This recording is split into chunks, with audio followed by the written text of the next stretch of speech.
Olá, eu sou o professor Marcos Sorrilha, seja muito bem-vindo ao meu canal. Esqueça tudo o que você já ouviu sobre a doutrina Monroe, pois hoje eu vou te contar a verdade sobre esse documento histórico da diplomacia americana.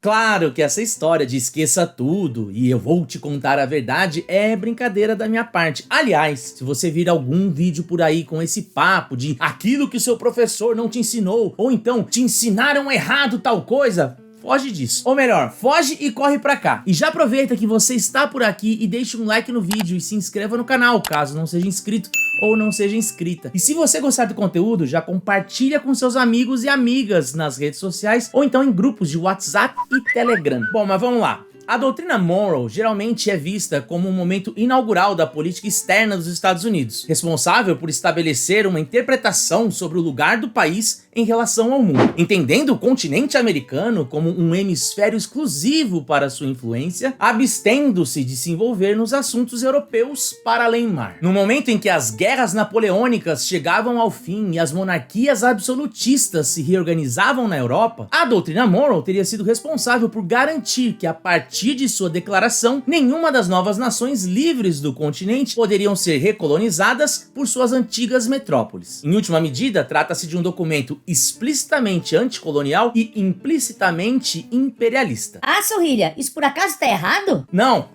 de forma alguma, e de certa maneira esse é até um bom resumo. Porém, essa é uma leitura que é feita tendo em vista os desdobramentos da história dos Estados Unidos e de seu comportamento imperialista em relação a seus vizinhos latinos, principalmente da América do Norte e da América Central, ao longo do século XIX e do século XX. E é verdade também que, em grande medida, políticos e presidentes que vieram 20, 60, 100 anos depois da doutrina Monroe usaram dela para justificar políticas intervencionistas dentro do continente. No entanto, para além do cenário internacional, quando a gente olha para o documento histórico em si, nós percebemos que existem muitos elementos de política interna dos Estados Unidos e que nos ajuda a compreender a sua elaboração, com especial destaque para a eleição de 1824.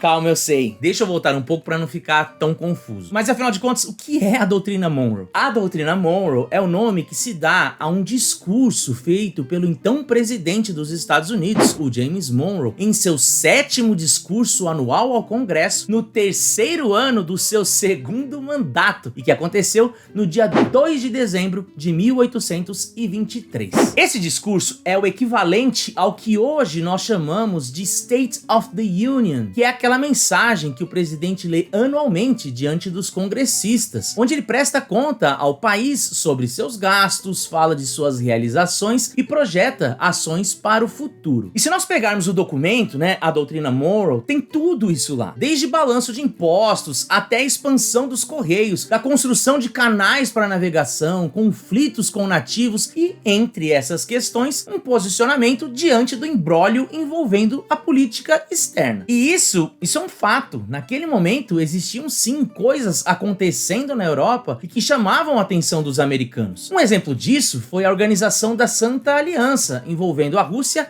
a Prússia e a Áustria, com vistas ao restabelecimento das dinastias monárquicas na Europa. Por aquela época, a Santa Aliança havia persuadido a França a esmagar uma revolta constitucionalista na Espanha, deixando os monarcas espanhóis potencialmente prontos para reconquistar suas antigas colônias na América. Ao mesmo tempo, o Alexandre I, que era o czar da Rússia, havia declarado que grande parte do Pacífico Norte encontrava-se fechado para outras potências, afirmando inclusive que a porção americana do Oregon pertencia a ele. E é óbvio que esse posicionamento chamou a atenção dos americanos. Aquilo soava como um grande obstáculo para a construção de uma potência transcontinental, que era como os Estados Unidos se projetava para o futuro. Se o czar e seus santos aliados atingissem seus objetivos, os Estados Unidos jamais conseguiria controlar a costa do Pacífico, e seus vizinhos do sul poderiam ser convertidos em marionetes dos tiranos mais implacáveis intragáveis da Europa. Agora, muito mais preocupados do que os americanos estavam os ingleses. Primeiro por conta da ameaça que isso poderia gerar em torno do equilíbrio de forças dentro da própria Europa. Segundo, pois o território do Oregon era muito próximo de onde hoje nós temos o Canadá, que pertencia à Inglaterra. Mas principalmente porque uma recolonização do continente atrapalharia os planos ingleses de comercializar com as novas repúblicas hispânicas. E foi justamente por isso que George Canning, ministro das Relações Exteriores da Inglaterra, procurou os americanos fazendo a seguinte proposta. Excuse me, if I may. Não estariam os Estados Unidos interessados em emitir uma declaração conjunta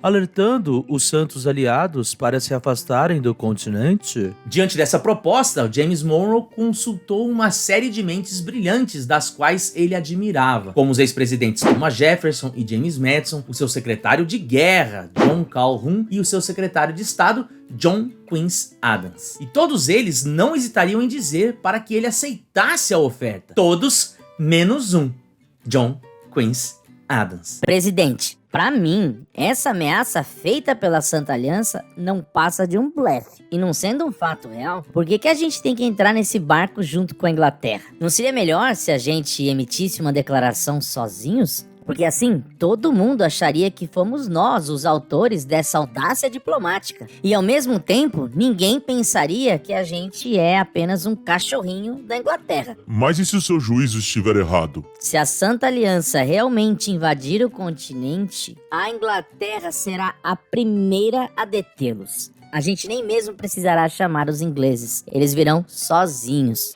O miserável é um gênio! Agora voltemos àquela informação que eu mencionei anteriormente. 1823 era a véspera de um ano eleitoral e Monroe não concorreria ao terceiro mandato. Naquele momento, havia pelo menos 6 candidatos virtuais à presidência, dos quais 4 eram do gabinete do Monroe, entre eles John Calhoun, o ministro da guerra. Porém, Adams era o secretário de Estado, que geralmente naquela época era visto como o sucessor natural do presidente. E por conta disso, tudo que o John Calhoun queria era que o Quincy Adams estivesse errado em sua avaliação sobre a Santa Aliança e que ele, então, passasse a ser o nome indicado por Monroe. Nesse jogo palaciano, nesse jogo de intrigas, o Adams sabia que assinar um documento conjunto com a Inglaterra era praticamente um suicídio eleitoral. Afinal de contas, há menos de uma década, os Estados Unidos e os ingleses estiveram envolvidos em uma guerra, que naquele momento foi inclusive chamada de a Segunda Guerra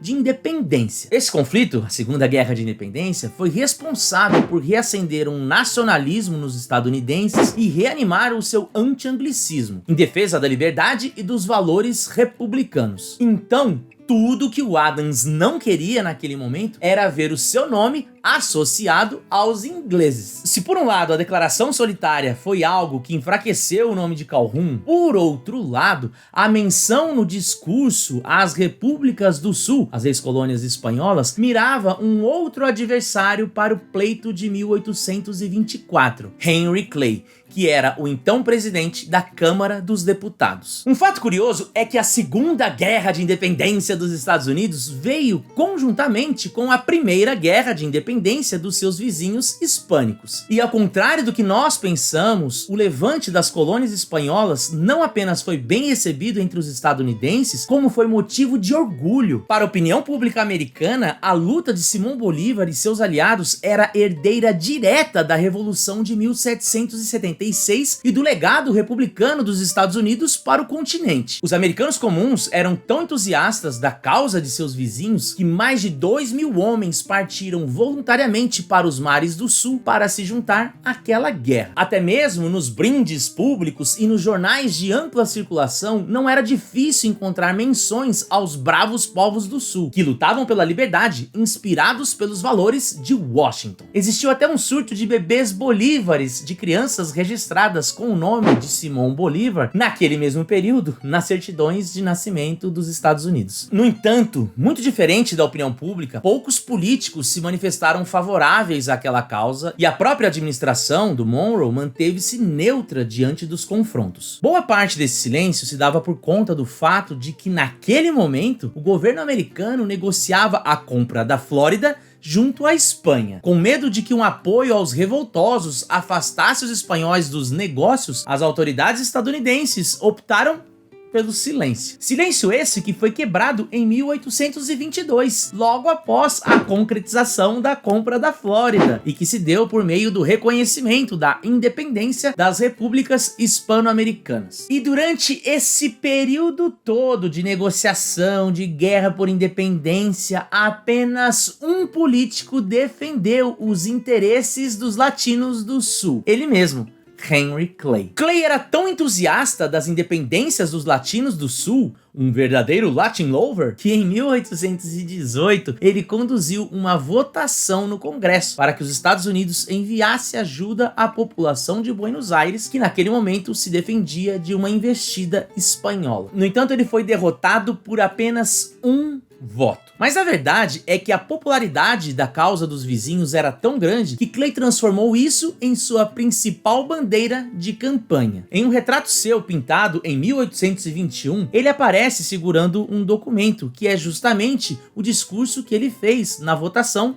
de 1818. Enfim, o fato é que, ao trazer as novas nações americanas para o discurso de Monroe e defendê-las enquanto representantes do republicanismo americano, Adams avançava sobre essa plataforma de seu adversário, roubando uma parte de seus eleitores para a eleição do próximo ano. Como assim o Adams roubava? O discurso não é do Monroe? Exatamente. Há uma coisa que eu esqueci de mencionar. Quem escreveu a doutrina Monroe não foi o presidente, mas o seu secretário de Estado, John Quincy Adams. Ah, agora eu entendi! Agora eu saquei! Agora todas as peças se encaixaram! Barabim barabá, no ano seguinte, Adams se converteria no presidente dos Estados Unidos, mas longe de ter sido o grande vitorioso. Na verdade, ele nem mesmo foi o mais votado e acabou sendo eleito por conta de uma manobra que foi feita no Congresso. Em seus primeiros dias de mandato, Adams garantiu a participação dos Estados Unidos nas discussões do primeiro Congresso Pan-Americano, que seria organizado pelos novos vizinhos do Sul e que ocorreria em 1826 no Panamá. Mas com o resultado da eleição de 1824 e todo o imbróglio envolvendo o nome de Andrew Jackson e a formação de um novo partido nos Estados Unidos, a maré anticontinental havia chegado para ficar. E os dias de Adams estavam contados.